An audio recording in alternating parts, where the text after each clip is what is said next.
2017 middle east के एक देश यमन के मीडिया में एक खबर बहुत तेजी से फैलती है, जहां बताया जाता है कि एक यमनी सिटीजन तलाल अब्दू मेहंदी की बॉडी एक छत की पानी की टंकी में कई टुकड़ों में पाई गई है, जिसका आरोप उसकी ही वाइफ निमिशा प्रिया, जो कि एक इंडियन सिटीजन है, और उसकी दोस्त हन्नान पर लगता है। खबर फैलने के कुछ ही समय बाद 25 जुलाई 2017 को पुलिस यमन के शहर एडन से निमिशा प्रिया और हन्नान को अरेस्ट करती है।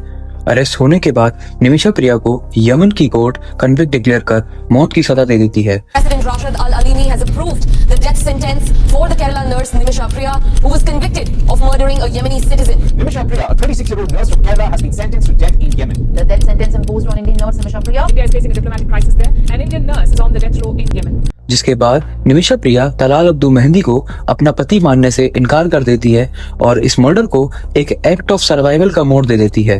तो क्या ये एक प्लान मर्डर था या एक डेस्परेट इंसान का सेल्फ डिफेंस? और आखिर क्यों इस केस की वजह से यमन और इंडिया के बीच डिप्लोमेटिक टेंशंस बढ़ जाती हैं? तो चलिए निमिशा प्रिया के इस कंट्रोवर्शियल और इमोशनल केस की कहानी को समझने की कोशिश करते हैं।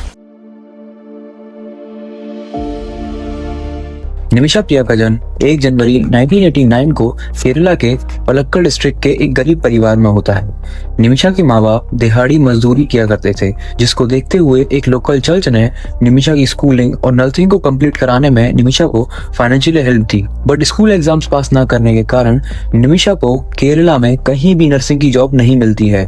इसलिए साल 2008 में मात्र 19 साल की उम्र में कुछ पैसा कमाने और अपने माँ बाप को अच्छी जिंदगी देने का ख्वाब लेकर निमिशा केरला से यमन आ जाती है, जहां वो यमन की कैपिटल सिटी सना के गवर्नमेंट हॉस्पिटल में एज ए नर्स काम करना शुरू कर देती है। निमिशा की कमाई से अब उसकी जिंदगी और उसके माँ बाप की जिंदगी कुछ बेहतर होने लगती है।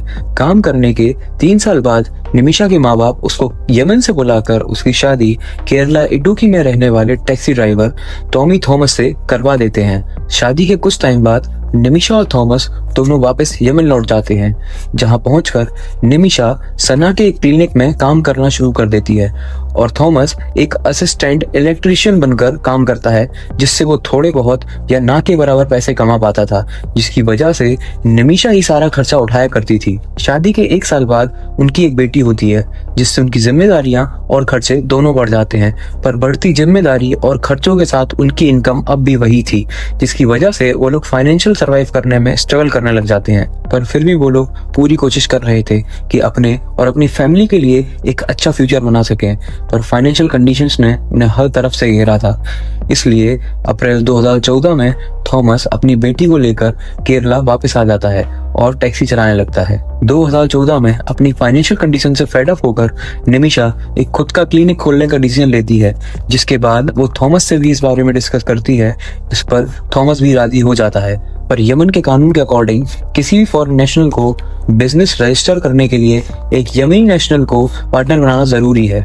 And this is where Talal Abdo Mahdi came into the picture.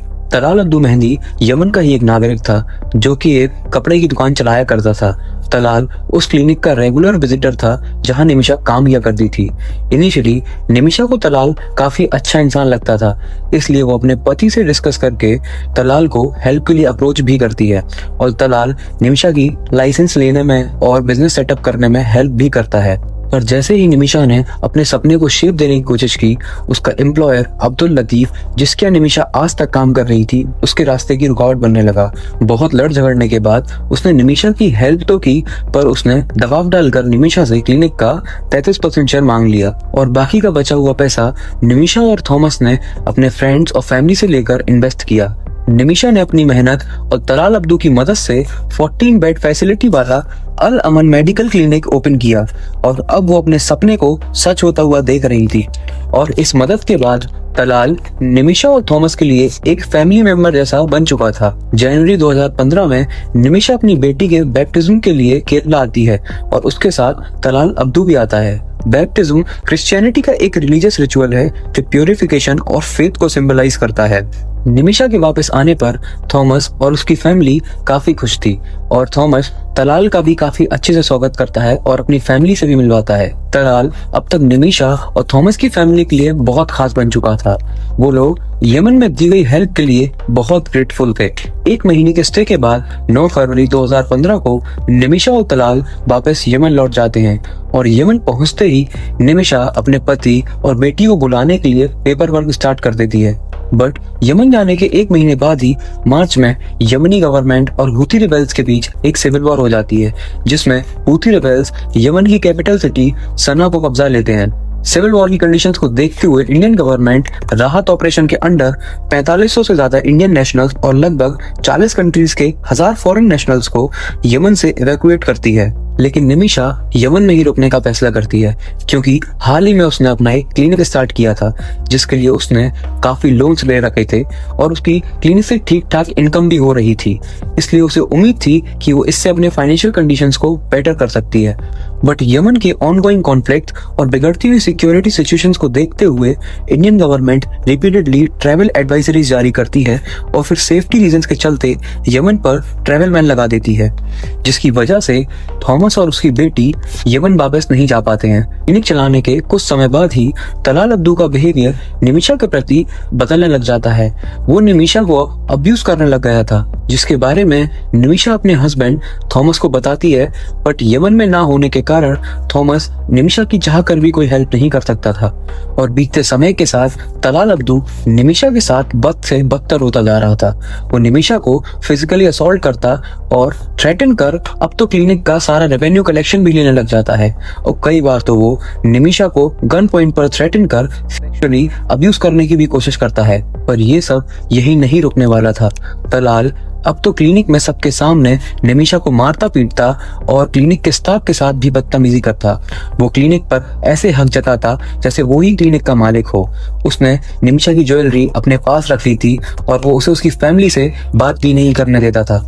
Nimisha बेयरली अपने फैमिली से बात कर पाती थी, पर इस सब से तंग आकर निमिशा 2016 में एक पुलिस कंप्लेन करती है, पर पुलिस निमिशा की कोई भी हेल्प नहीं करती है। अब तलाल ये बात जान चुका था कि निमिशा यहाँ बिल्कुल अकेली है और उसकी मदद करने वाला यहाँ कोई भी नहीं है, जिसके बाद तलाल का टॉर्चर निमिशा के लिए बढ़ता जाता है। वो उसे अपने साथ रहने के लिए फोर्स करता है और उसकी बात ना मानने पर वो निमिशा को फिजिकली टॉर्चर करता है। इवन अब वो अपने दोस्तों के साथ रात में निमिशा के घर जाकर उससे सेक्सुअल फेवर्स मांगता, जिससे बचने के लिए निमिशा रात भर यमन की सड़कों पर घूमती। तलाल ने निमिशा का पासपोर्ट भी अपने पास छीन कर रख लिया था ताकि वो देश छोड़कर ना भाग सके। निमिशा अब एक ऐसे दलदल में फंस चुकी थी जहां से वो जितना निकलने की कोशिश करती उतना ही फंसती जाती। तलाल अब सब जगह निमिशा को अपनी बाई बताने लग जाता है, जिसकी वजह से निमिशा और तलाल के बीच काफी झगड़े होते हैं और निमिशा तलाल के फादर को इस बारे में कंप्लेन भी करती है। पर तलाल के फादर इस बात से ऑलरेडी कन्विंस थे कि निमिशा ही तलाल की वाइफ है। फिर निमिशा अगेन तलाल के खिलाफ एक पुलिस कंप्लेंट करती है, जिसके बाद पुलिस निमिशा और तलाल को 6 दिन के लिए जेल में डाल देती है। पर तलाल कोर्ट में निमिशा को अपनी वाइफ प्रूव कर और इसे एक मामूली हस्बैंड वाइफ का झगड़ा बताकर जेल से बाहर आ जाता है। अब सवाल ये था कि आखिर तलाल कैसे अपनी फैमिली और कोर्ट में ये प्रूव करता है कि निमिशा ही उसकी वाइफ है। दरअसल तलाल ये सब बहुत पहले से ही प्लान कर रहा था।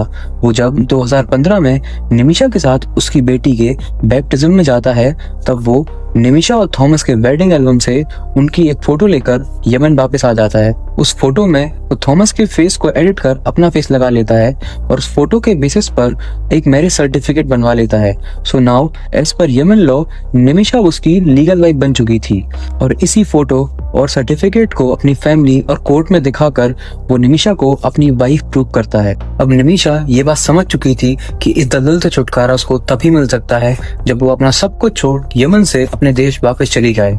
इस बीच कुछ मनी और लैंड फ्रॉड के केसेस के चलते तलाल कई बार जेल जाया करता था, इसलिए निमिशा तलाल से अपना पासपोर्ट मांगने के लिए जेल जाया करती थी। पर लाख कोशिश और रिक्वेस्ट के बाद भी तलाल उसे पासपोर्ट नहीं दे रहा था। जिस जेल में तलाल को रखा गया था, उस जेल का वार्डन अक्सर निमिशा के क्लिनिक्स पर चेकअप्स के लिए आया करता था। निमिशा बताती है कि वो वार्डन ही था जिसने निमिशा को आइडिया दिया था कि वो तलाल को सिगरेट कर उससे अपना पासपोर्ट वापस ले सकती है। जुलाई 2017 2017 निमिषा मौका पाकर तलाल को कीटामाइन केमिकल इंजेक्ट कर देती है और क्योंकि तलाल एक सब्सटेंस अब्यूजर था और ऑलरेडी हाई ऑन ड्रग्स था, इसलिए उस पर इस चीज का कोई भी असर नहीं होता है। पर अगले ही दिन जब तलाल दोबारा निमिषा के घर पर आकर ड्रग्स ले रहा होता है, तब निमिषा उसको दोबारा सेडेट कर देती है। सेडेट करने के थोड़ी ही देर बाद तलाल जमीन पर गिर जाता है और जोर जोर से चिल्लाने लगता है और उसके कुछ ही टाइम बाद शांत हो जाता है। और जब निमिषा उसकी पल्स को चेक करती है तो उसको पता चलता है कि ड्रग्स और केमिकल्स के ओवरडोज की वजह से तलाल की मौत हो चुकी थी। निमिषा बताती है कि उसका तलाल को मारने का इरादा कभी भी नहीं था, वो बस उसे बेहोश कर उससे अपना पासपोर्ट लेना चाहती थी। पर ना चाहते हुए भी निमिषा अब एक मर्डरर बन चुकी थी, जिसके बाद निमिषा बहुत डर जाती है और भागकर अपनी एक फ्रेंड हन्नान को बुलाती है, जो पेशे से एक नर्स थी और उसके नीचे वाले फ्लोर पर ही रहा करती थी।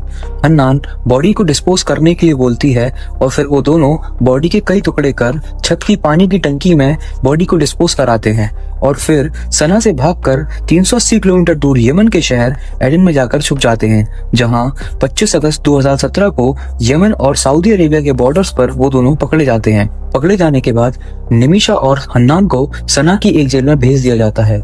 ये खबर इंटरनेशनली बहुत तेजी से फैल रही थी कि कैसे यमन में रहने वाली एक इंडियन नर्स ने अपने पति को काटकर छत की पानी की टंकी में डंप कर दिया है। और ये खबर सुनते ही इंडिया में बैठा थॉमस शॉक हो जाता है और अपनी वाइफ निमिषा को कांटेक्ट करने की कोशिश करता है, पर उसका निमिषा से कोई भी कांटेक्ट नहीं हो पाता। पर उसके कुछ ही टाइम बाद निमिषा जेल से थॉमस को कांटेक्ट करती है और सारी सिचुएशन के बारे में बताती है। साल 2018 में निमिषा प्रिया को यमन की कोर्ट कन्विक्ट डिक्लेयर कर मौत की सजा सुना देती है, जिस पर KR. Subhash Chandran, migrant right activist और सुप्रीम कोर्ट लॉयर जो निमिषा का केस दिल्ली हाई कोर्ट में रिप्रेजेंट कर रहे हैं, बताते हैं कि निमिषा को मौत की सजा इसलिए दी गई क्योंकि केस के दौरान उसको कोई भी लीगल सपोर्ट नहीं दिया गया। उसका केस पूरी तरह अरेबिक में लड़ा गया, जो वो नहीं बोलती थी। कोर्ट आसानी से समझ सकती थी कि शादी का सर्टिफिकेट झूठा है क्योंकि उसमें निमिषा का नाम तक नहीं था। तलाल ने निमिषा की फोटो के आगे एक मुस्लिम नाम लगा दिया था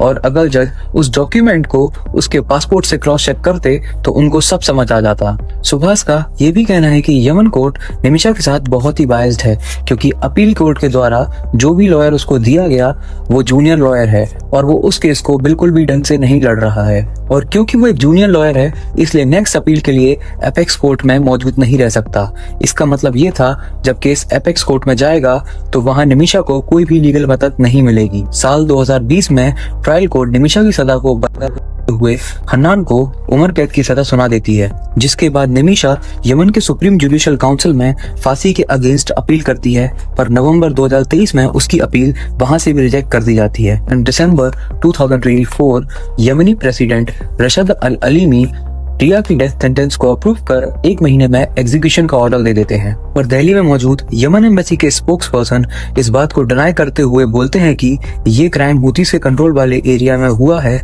और इसका अप्रूवल मेहदी अल मशद की तरफ से आया है, जो हूती सुप्रीम पॉलिटिकल काउंसिल के लीडर हैं। एक्चुअली 2015 के सिविल वॉर के बाद कई ग्रुप्स यमन के अलग अलग रीजन्स पर कब्जा कर लेते हैं, जिसमें से एक रीजन हूती रिबेल्स के पास है, जहां मोस्ट ऑफ द पॉपुलेशन शिया मुस्लिम्स की है और जहां आज भी इस्लामिक लॉ शरिया का पालन किया जाता है। शरिया के अकॉर्डिंग किसी क्राइम और मर्डर केस में विक्टिम की फैमिली के पास ये अधिकार होता है कि वो क्रिमिनल की सजा का फैसला करें।